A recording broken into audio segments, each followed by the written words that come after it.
11월 마지막까지 우리는 잘 살아왔고 겨울 문턱 앞에 지금 와 있습니다. 겨울이 오기 전에 많은 것을 생각나게 해주는 그런 제목입니다.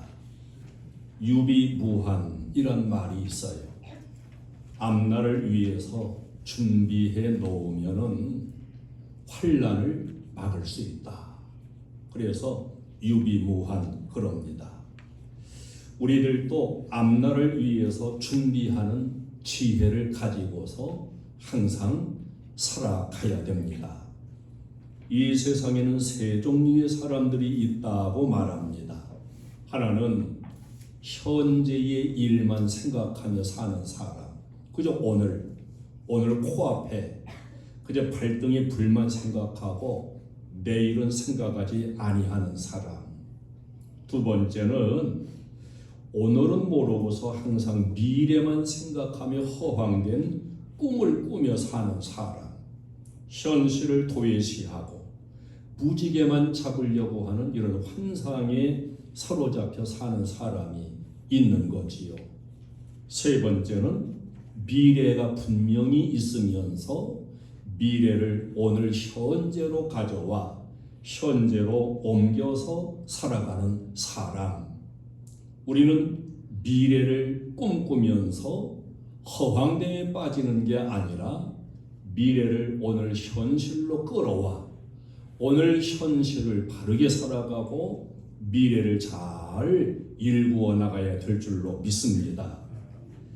오늘 본문의 사도 바울은 아들 같은 디모데에게 겨울 전에 어서 속히 내게로 오라고 21절에서도 또 9절에서도 이렇게 부탁을 하고 있습니다. 겨울이 되면 불편해지고 그래서 활동하기에 불편한 겨울 오기 전에 속히 내게로 오라고 말해요. 이 겨울은 우리가 원하든지 원하지 않든지 우리의 의도와 상관없이 겨울은 반드시 옵니다. 올해에도 지금 벌써 겨울이 문턱에 왔습니다. 그러므로 겨울이 되면 겨울을 대비하고 준비해야 되지요. 사도 바울은 지금 두 번째로 로마의 감옥에 갇혀 있습니다. 첫 번째 로마의 감옥에 갔을 때는 하나님의 은혜를 입어가지고 풀려나왔었어요. 우리가 사도행전에서 보면 배를 타고 죄수의 몸으로 로마로 가는 바울의 여정이 나와요. 그때에는 하나님 은혜로 다시 풀려나와서 서바나까지 복음을 전파하는 사역을 했습니다. 지금은 두 번째 감옥에 갇혀 있는데 지금 그 자신이 마음에 느껴지고 다가오는 것이 여기서 다시 나갈 수 없다는 것, 여기서 내 인생의 생애가 마지막이 오고 있다는 것, 이것을 느끼고 있습니다. 그래서 오늘 본문 6절로 8절을 보면 전제와 같이 내가 벌써 부어지고 나의 떠날 시각이 가까웠다. 즉 죽음이 가까이 오고 있다는 거예요. 그러면서 나는 달려갈 길 열심히 잘 달려가고 믿음을 지켰으니까 내가 죽음 이후에도 하나님은 의의 면류관을 나에게 주실 것이다. 이런 소망을 증거하고 있습니다. 이 당시에 바울의 나이를 약 70세로 이렇게 추측을 해요. 성경에 나와 있지는 않습니다. 그 당시 상황으로 미루어 보아서 그 바울은 지금 자신이 이번에는 감옥에서 나가지 못하고 순교할 것이라는 것을 예측을 하고 있습니다. 그래서 아들 같은 디모데에게 겨울이 오기 전 속히 내게로 오라고 재촉을 하고 있습니다. 지중해를 건너 오려면 겨울이 되면 지중해 바닷물이 얼어서 항해를 할 수 없어요. 그래서 바닷물이 얼기 전에, 겨울이 오기 전에 속히 오라고 재촉을 하고 있는 겁니다. 순교를 예측하는 사도 바울에게 죽기 전에 사랑하는 믿음의 아들 디모데를 만나보고 죽음을 대비하고자 하는 이런 마음이 있음을 알려주고 있습니다. 모두에게 겨울이 오는 것과 마찬가지로 사도 바울에게도 인생의 겨울이 지금 오고 있는 거지요. 이미 순교를 내다보며 죽음을 대비하고 있습니다. 죽음, 인생의 겨울이라고 볼 수 있지요. 겨울이 우리 앞에도 지금 오고 있습니다. 겨울 문턱에서 지금 우리들은 겨울을 준비하는 지혜를 가져야 됩니다. 12월, 1월, 2월 겨울이잖아요. 오늘 11월 마지막 주일입니다. 지금 계절적으로 벌써 겨울 문턱 앞에 와 있어요. 영하 날씨입니다. 우리들도 이 시점에서 인생의 겨울을 다시 생각하며 인생의 겨울을 잘 준비할 수 있는 저도 되고 여러분도 되시기를 주님의 이름으로 축원합니다. 계절의 겨울이 있어요. 우리 한국은 사계절이 분명한 나라입니다. 근데 언제부터인가 이제 봄이 오는 듯 하다 보면 여름 같고 가을이 오는 듯 하다 보면 겨울 같아요. 어쨌든 지금까지는 사계절이 분명한 우리나라에 우리가 살고 있고 이건 하나님께서 우리에게 주신 큰 축복이에요. 봄, 싹 트는 계절이요. 인생으로 따진다면 유아기에 해당되지요. 여름, 성장의 계절, 청년기에 해당이 됩니다. 가을, 결실의 계절, 중년기에 해당이 됩니다. 겨울, 침묵의 계절, 노년기에 해당이 됩니다. 여러분, 사계절이 이렇게 분명한 나라에 사는 것은 우리가 큰 축복을 받았고 행복인 것을 알아야 돼요. 인류의 모든 문명을 보면은 사계절이 분명하고 뚜렷한 지역에서 문명이 발달했다고 보아도 과언이 아닙니다. 반복되는 무더위, 또 반복되는 그러한 강추위를 통해 가지고 대비하는 지혜도 배우게 되고 이 계절들은 우리에게 큰 교훈을 주고 있습니다. 각 계절을 맞이하기 위해서는 준비해야 된다고 하는, 여름이 오는데 겨울로 그냥 놔두고 겨울 이불 그냥 놔뒀다가 덮고 입고 살다가는 또 죽어요. 겨울이 오는데 여름 옷, 여름 이불 그대로 두고 입고 덮고 자다가는 얼어 죽어요. 그래서 겨울이든 여름이든 준비해야 된다는 것을 계절은 우리에게 가르쳐 주는 겁니다. 겨울이 오면 김장 담가야지요. 옛날 시골에서는 이영을 엮어가지고 초가지붕을 다 다시 덮어서 준비를 합니다. 겨울 준비 다 마쳐야 든든하게 됩니다. 추위를 준비해야 됩니다. 추위가 오면 두꺼운 옷도 꺼내 입고서 이제 준비하는데 그 때를 놓치지 않는 것이 지혜예요. 계절적인 이 사계절이 오고 겨울이 있는가 하면은 우리 인생에게도 사계절 같은 겨울이 있다는 사실입니다. 봄과 같은 어린 시절, 여름과 같이 왕성한 생명력을 자랑하던 청년 시절, 가을과 같이 모든 노력의 결실을 맺고 뿌리고 가꾼 대로 수확을 이루어가는 장년 시절, 그런가 하면 하던 일 멈추고 정리하고 이젠 죽음을 기다려야 되는 겨울 같은 이런 노년 시절이 분명히 우리 인생에도 있는 것입니다. 자, 계절의 겨울이 언제든지 변함없이 오는 것처럼 우리 인생의 겨울도 누구에게도 옵니다. 히브리서 9장 27절에 한 번 죽는 것은 사람에게 정하신 것이요 그 후에는 심판이 있으리니 태어났으면 죽는 날이 있다고 분명히 말씀하고 우리는 그것을 보며 경험하며 지금 살고 있습니다.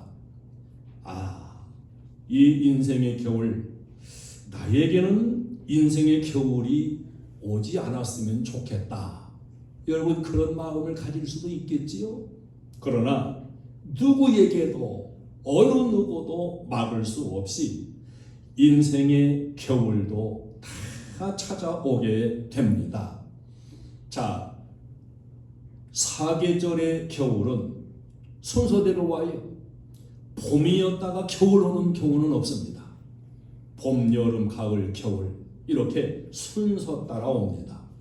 그러나 인생의 겨울이라고 하는 것은 순서 없이 차례를 무시하고 와요. 잠언 27장 1절에 너는 내일 일을 자랑하지 말라.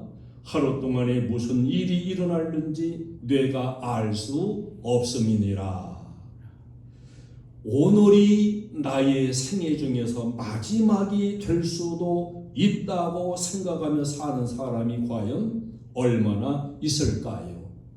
그런데 실제적인 이 삶의 그 속에는 청소년도 겨울이 와요. 청년에게도 겨울이 오고 장년에게도 겨울이 옵니다. 이 정해져 있는 차례가 없어요. 차례를 무시하고 누구에게라도 이렇게 오는 것이 인생의 겨울입니다. 계절적인 겨울은 올해에 가고 내년이 되면 또 겨울이 옵니다. 돌아가고 또 계절이 와요. 그런데 인생의 기회라고 하는 것은 한 번뿐이라는 거예요. 한 번 겨울이 지나갔다가 얼마 후에 또 겨울이 오는 게 아니고 한 번으로 끝나는 겨울이다. 유명한 체호프라고 하는 작가가 있는데 이분이 그렇게 말했다 그래요. 이미 살아와 버린 하나의 인생은 초벌이고 다른 하나가 정식 인생이라면 얼마나 좋을까요? 여러분 그 고기 집에 가면은 초벌구이 있잖아요. 초벌구이. 그냥 완전히 구워가지고 나오는 게 아니고 초벌로 구워서 나와서 다시 잘 구워 드시도록 이렇게 초벌구이. 우리 인생에게도 한 번 살아온 인생은 그냥 초벌이고 한 번 지나온 이후에 또 정식 인생이 있다고 한다면 얼마나 좋을까? 저도 좋을 것 같아요. 여러분도 아마 거의 다 좋을 것 같을 거요. 한 번 살아온 인생은 그냥 초벌이라고 따지고 정식으로 이제 깨달은 진리를 가지고 또 한 번 더 멋있게 살 수 있는 기회가 주어진다면 띵호와 할렐루야 그러겠지요. 제대하는 군인은 모든 군복도 군장도 반납하고 새로운 제대복으로 갈아입고 싹 다 놔두고 제대를 합니다. 우리 인생도 마찬가지로 언젠가는 세상의 모든 것을 다 반납하고 다 놓고서 빈손으로 이별하는 그 겨울이 반드시 옵니다. 유명한 영국의 존 웨슬리는 동료 전도자들 또 목회자들 신학생들에게 항상 세 가지를 강조했다 그래요. 그래서 신학생들 우리가 신학에 가서 공부할 적에도 교수가 이 웨슬리의 말을 인용해 가지고 여러분들도 언제든지 이 세 가지를 준비해야 됩니다. 그래요. 세 가지 준비할 게 뭐냐? 첫째, 설교 준비. 그 설교자니까 어디 가서라도 설교 좀 하세요 그러면 나 준비한 게 없어서 못해요. 이러면 안 돼요. 언제라도 설교해 주세요. 설교 준비 있어야 되고, 언제라도 주님이 떠나라 그러면 이사 갈 준비해야 되고, 주님이 생명 거두어 가시면 죽음 준비해야 된다. 이 세 가지를 언제든지 준비하면서 살아야 된다고 강조를 해요.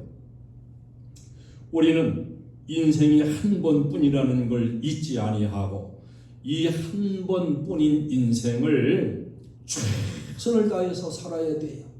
최선을 다해서. 저 이화여자대학교 총장을 지냈던 고 김환란 박사라는 분이 있어요. 이분이 마지막 운명 직전에 이렇게 말했습니다. 나는 지금까지 최선을 다해서 살았습니다. 아무런 미련도 없습니다.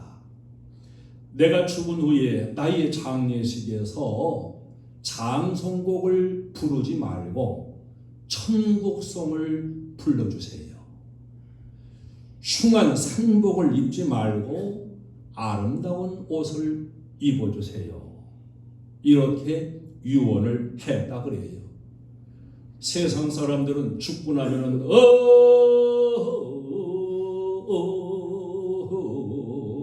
이러면서 상연을 하고 장송곡을 부르고 슬프다고 울고 이러는데, 믿음 안에 최선을 다해 살고 천국을 바라보는 이분은 나는 최선을 다해서 지금까지 살았고 내가 죽어서 장례식 치를 때에 구질구질한 장송곡 이런 거 부르지 말고 기쁜 천국송 불러달라고. 그냥 아주 초췌한 이런 상복을 입지 말고 아름다운 옷을 입고서 장례식 치러달라고. 여러분, 우리들도 이렇게 준비하고 최선을 다하다가 내가 생애 마지막 이별해야 되는 날이 온다는 이런 멋진 유언을 하고서 가야 하지 않겠어요? 한 번뿐인 인생, 두 번이 없습니다. 보람 있게 살아야 되고 의미 있게 살아야 마땅하지요. 누구나를 막론하고 우리도 다 약해지고 늙어지고 우리들 모두에게도 겨울은 서서히 다가오고 있습니다. 더 늙기 전에,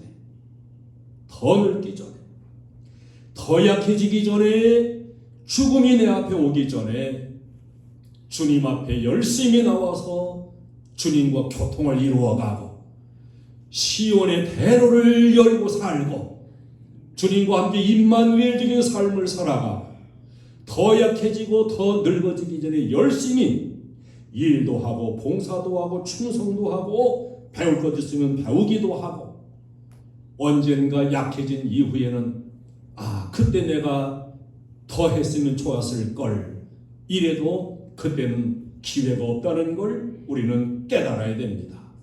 오늘이 중요해요. 할렐루야. 역사의 겨울이 있습니다. 예수님의 재림으로 역사는 마무리될 것입니다. 성경 창세기는 시작의 글이에요. 마지막 요한계시록은 끝의 글입니다. 주님은 그 별명이 알파와 오메가, 우리 한글로 말하면 기역과 히읗, 즉 첫 글자와 마지막 글자, 처음과 끝이다. 세상은 윤회설 이런 걸 말해가지고 돌고 돈다. 여러분, 그런 말에 속아봐야 아무 소용이 없습니다. 성경은 돌고 도는 게 아니라, 물론 역사는 돌아요. 그러나 인생사, 이 세계 역사는 분명히 일직선으로 가고 시작이 있으면 끝이 있는 것이라고 선포해 주고 있습니다. 이 세상에서 아주 멋있고 말이에요. 모든 일을 잘 처리하고 그냥 팔방미인이고 멋진 사람을 가리켜서 저 사람 끝내준다. 끝내준다. 우리 행복한 교회 성도님들은 다 끝내주는 그런 멋쟁이 같았으면 좋겠어요. 아멘은 이따 가다가라도 하세요. 정말로 끝내주는 분, 예수님이 끝내주는 분이에요. 역사를 다 마무리 지으실 역사의 끝이 되신 분이 바로 우리 예수님이십니다. 사도행전 1장 11절은 하늘로 올려주신 이 예수는 하늘로 가심을 본 그대로 오시리라. 분명하게 다시 오신다는 걸 성경은 일률적으로 말씀하고 있습니다. 예수님이 오시는 그날이 역사의 겨울, 역사의 끝이라는 걸 우리는 알아야 됩니다. 겨울이 다가오면 누구나를 막론하고 준비를 잘 해야 돼요. 본문의 사도 바울도 자기의 인생의 겨울, 계절의 겨울도 물론 오고 있지만 인생의 겨울이 온다는 걸 실감하면서 준비하는 모습을 보여줍니다. 내가 들어와 가보의 집에 둔 겉옷을 가지고 오라. 날씨가 점점 추워져요. 이 추운 겨울을 나기 위해서 춥지 않을 때에 벗어놓고 맡겨놓았던 그 겉옷을 가져다 달라고 부탁을 하고 있습니다. 대마는 이 세상을 사랑하여 나를 버리고 데살로니가로 떠났고 디도는 달마디아로 갔으니 이제는 누가만 나와 함께 있느니라. 주위에 있던 사람들이 하나하나 곁을 떠나가게 되고 바울은 혼자라고 하는 외로움이 그를 더욱 춥게 만들었을 것입니다. 데마도 가고 달마디아도 가고 옆에 있던 사람들이 가버렸다. 여러분, 우리 인생도 그렇잖아요. 늙으면 늙을수록 하나하나 떠나가지 않습니까? 아들도 떠나가고 딸도 떠나가고 다 직장 가고 살아야지요. 그렇게 늙지 않고 그랬을 때는 우리도 그 손자들이 뭐 할아버지 할머니 하면서 그냥 모이기도 하고 야단치는데 아마 우리도 이제 늙어가지고서 꼬부라지고 이렇게 하면은 아마 다 떠나갈 거요. 요양원에 가 있으면 누가 이렇게 찾아와가지고 옆에서 재롱도 떨고 얘기하겠어요. 하나하나 떠나가죠. 결국 떠나가는 거예요. 쓸쓸해요. 혼자 겪는 외로움 때문에 노년기에는 더욱 추울 수밖에 없는 것이 겨울을 맞이하는 인생입니다. 이 데마가 빌레몬 1장 24절에 보면은 사도 바울이 데마를 나의 동역자 이렇게 불렀습니다. 여기 본문에서는 세상을 사랑하여 데살로니가로 가버렸다. 이렇게 떠나간 사람으로 기록이 돼요. 한때는 바울의 동행자였습니다. 그러다가 아무런 소득도 없고 오히려 감옥에 갇히고 죽을 것 같고 이러니까 그만 세상으로 다시 나가버린 거예요. 아마도 데마가 바울을 추종하고 따랐던 것은 자기 처세 아니면 어떤 이득을 바라고서 따랐는지도 모르지요. 그러다가 결국은 별로 얻어먹을 게 세상 말로 없다 싶으니까 떠나가 버리고 말았습니다. 바울은 데마가 떠난 것을 몹시 마음 아파하며 괴로워하고 있는 것을 볼 수가 있습니다. 저 이집트에 가면은 왕의 무덤 피라미드 가보신 분은 뭐 보았을 것이고 안 가보신 분도 요새는 다 TV에서 뭐 이렇게 찍어서 보여주니까 보셨지요? 엄청나게 큰 이게 돌로 쌓아놓은 피라미드가 왕의 무덤이거든요. 엄청난 무덤을 만들어 놓고 왕이 죽으면 왕 하나만 갖다가 장례 치르는 게 아니에요. 그 왕을 섬기면서 함께 국정을 나누었던 신하들, 그들의 가축들, 이런 것들도 함께 왕과 매장을 해요. 이걸 순장시킨다 그러지요. 왜 그랬을 것 같아요? 왕의 죽음의 동행자로 삼는 거예요. 이렇게 보면은 왕이었고 천하를 호령했지만은 혼자 죽는 게 고통스러워서 혼자 죽고서 혼자 가는 게 아니라 이 혼자라고 하는 고독과 외로움을 그 고통을 대신해 보려고 하는 그런 시도로 볼 수가 있습니다. 우리나라도 그런 게 많잖아요. 주인이 죽으면 그 하인들 함께 순장시키는 것. 그레스게와 디도는 하나님 사업을 위해 딴 곳으로 보냈다 이렇게 말해요. 사도 바울이 감옥에 있든지 사도 바울이 하나님께 부름받든지 한 사람이 죽었다고 해서 하나님의 일도 죽으면 안 되지요. 하나님의 일도 정지될 수는 없습니다. 그래서 그레스게와 디도는 하나님의 사업을 위해서 그들이 일해야 될 필요성이 있는 곳 딴 곳으로 보냈다 이렇게 증거하고 오직 한 사람 누가만이 그의 곁에 있다고 말씀하고 있습니다. 이 누가는 누가복음과 사도행전을 쓴 사람이에요. 의사로서 약한 사도 바울의 주치의의 역할을 해 주었습니다. 오랫동안 바울과 동행한 사람, 사도행전에 자주 나오는 우리라는 이 말 속에는 누가와 바울을 칭하여 쓰여진 말인 걸 알 수가 있습니다. 누가는 바울과 오랫동안 동행을 했고 가장 어려운 시절에도 감옥에 있는 동안에도 뭐 얼마나 수입과 그 월급을 받았겠어요. 끝까지 사도 바울에게 있어서 순실한 친구, 동역자로서 이렇게 희생적으로 일한 사람이에요. 참 훌륭한 사람이지요. 이 시간에 사도 바울은 가장 사랑하는 믿음의 아들 디모데가 보고 싶어서 디모데를 오라고, 겨울이 오기 전에 오라고, 아니 내가 마지막 숨 거두기 전에 어서 오라고 디모데를 찾고 있습니다. 가죽종이에 쓴 것을 가져오라 그랬어요. 이 가죽종이 헬라어로 비블리아예요. 비블리아 바이블입니다. 즉 바이블 성경을 가져와라. 그 당시 성경은 가죽 두루마리에 써가지고 너무 무거워서 가지고 다니기가 참 어려워요. 그래 맡겨놓았던 그 성경 임종이 가까워짐을 느끼면서 이제 눈 감는 그 순간까지 순교당하여 생명이 끝나는 그 순간까지 이제는 뭐 이것저것 다 덮어버리고 오로지 하나님 말씀 가까이 하고 하나님 말씀에 귀를 기울이고 하나님 말씀을 읽으려고 이렇게 성경 말씀을 가져오라고 부탁을 해요.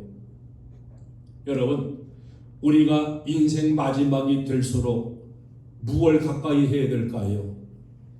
이제 인생의 겨울 마지막 순간이 올수록 우리 믿음의 사람들도 오로지 성경과 살아야 돼요. 할렐루야!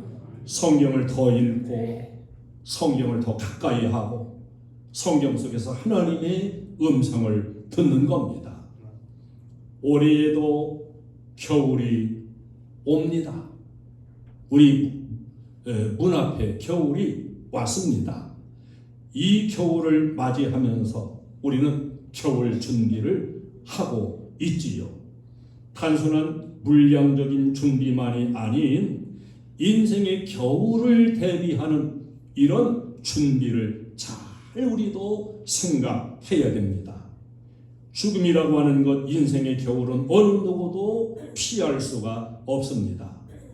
우리가 반드시 인생의 겨울인 죽음을 맞이할 준비 잘 할 필요가 있는 거예요. 저도 여러분도 인생의 겨울은 분명히 오고 있을진데 그때가 언제일까? 그때는 하나님만 아시지요. 그때가 언제일지라도 준비 잘하는 신앙생활 해서 나에게 인생 겨울이 왔을 적에 주님을 기쁨으로 맞이하고 가서 만날 수 있는, 멸류관을 바라보는 소망 중에 살 수 있는 저와 여러분이 되어지기를 주님의 이름으로 축원합니다. 찬송을 드리겠습니다.